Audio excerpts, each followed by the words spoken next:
Welcome to Who Wants to Be an ACP? You want to be an ACP? There are a lot of topics we talk about, and today we got a question in from our friends asking about distributed and dispersed teams. So let's jump into a little bit of training to get us up to speed. This is from the ACP breakdown that I usually teach during the course. Jumping straight in, my friends, in the world of Agile, we often talk about three roles. We talk about cross-functional team members, the product owner, and the team facilitator. Let's jump a little bit more into the Agile teams. We call them cross-functional teams.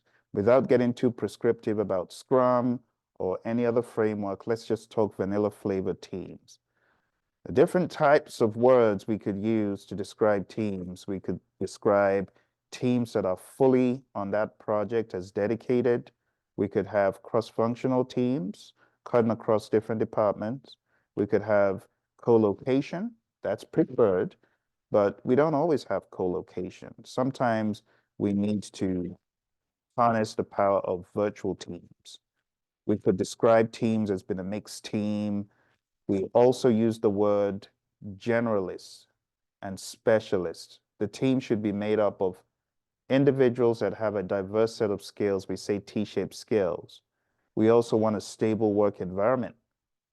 Teams need space in which they can work together, especially if they are co-located.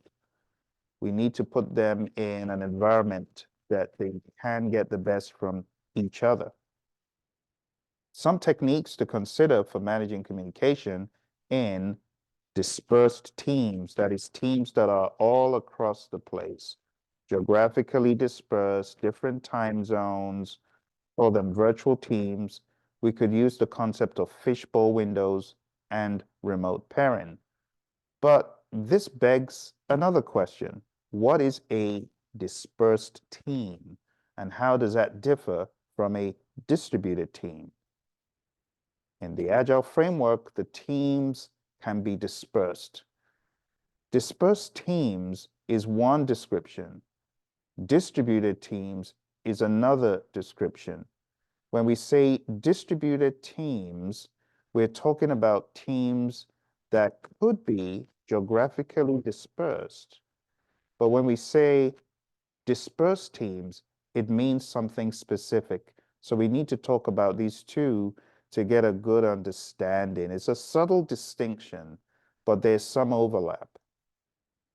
So let's try to break down distributed teams.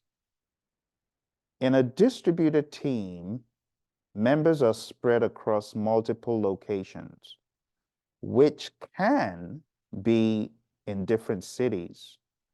They also can be different countries or even continents, but the key characteristic about a distributed team is that they could be multiple members in each location, possibly working in the same office or co-working space. Communication requires robust online communication tools and strategies to bridge the geographical gaps. Video conferencing and instant messaging and collaborative software could be used. The advantages: it can take advantage of diverse time zones for around-the-clock work. Also access to a wider talent pool and the benefits of local markets. The challenges: each time zone and the differences within there could complicate scheduling and immediate communication. Building team cohesion and ensuring consistent company culture across locations requires more effort. But here is the most striking part of the definition. Multiple members in each location, possibly working in the same office or co-working space.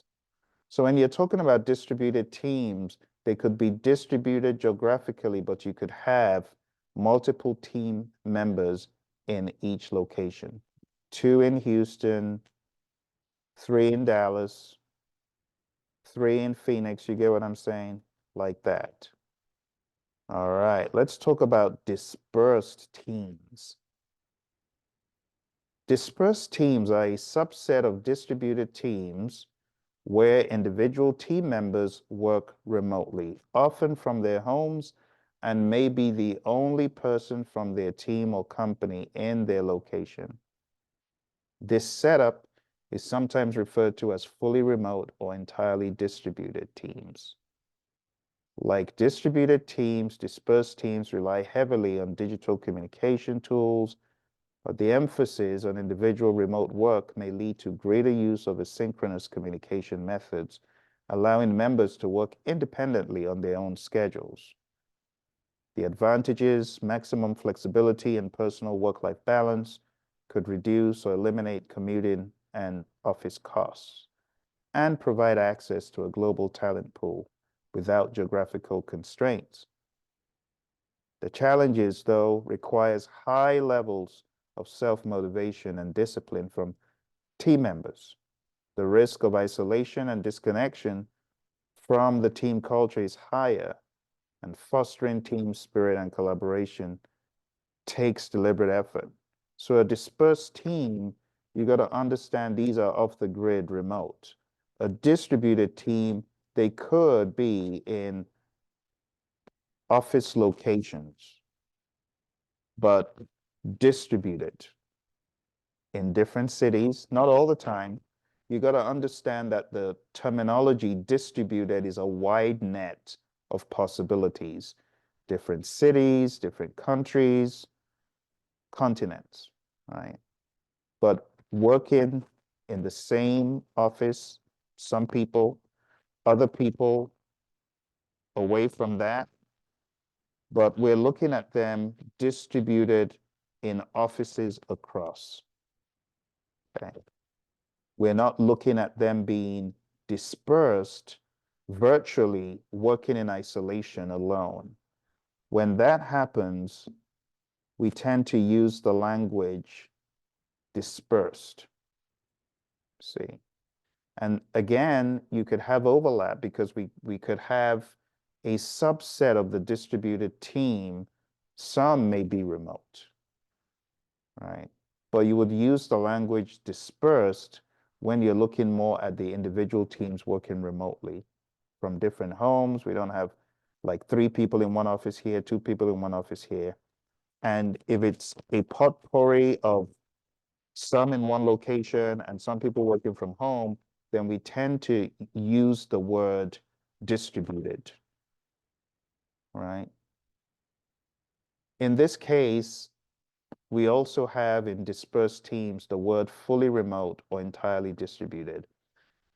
Now, for your exam, honestly, on my ACP, this wasn't a big deal. The reason why I'm going into a little bit more detail here is I think it's terminology that you could use in the real world to talk about distributed teams across different offices versus dispersed teams where you have people in their home offices across different time zones and so on.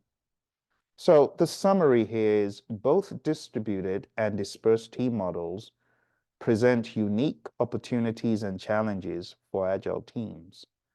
The key thing for your exam is understanding that these models, they depend on effective communication, the right use of technology, strong leadership, and an emphasis on building and maintaining a cohesive team culture. Agile practices such as regular stand-ups, sprints, and retrospectives need to be adapted to fit the communication and coordination needs of the team's geographical setup. One terminology that we use in the world of the Agile practice guide is fishbowl window. So fishbowl window uses remote pairing, virtual meetings to share screens, voice, and video links. Also remember that beyond the fishbowl window and dispersed or distributed team topics, we also should work on overcoming organizational silos. People need to feel safe. We need to ensure that the team is synergized. Fishbowl windows are good because it helps us actually see people when we have the long-lived video conferencing. Try your best to break barriers and silos, create synergy for great results. Thank you very much for the question, and thank you for joining me today. If you're getting ready for your ACP exam and you're wondering where you can get help and training, go to agileprinciple.com and look out for our next ACP course. You take care, and I'll talk to you soon.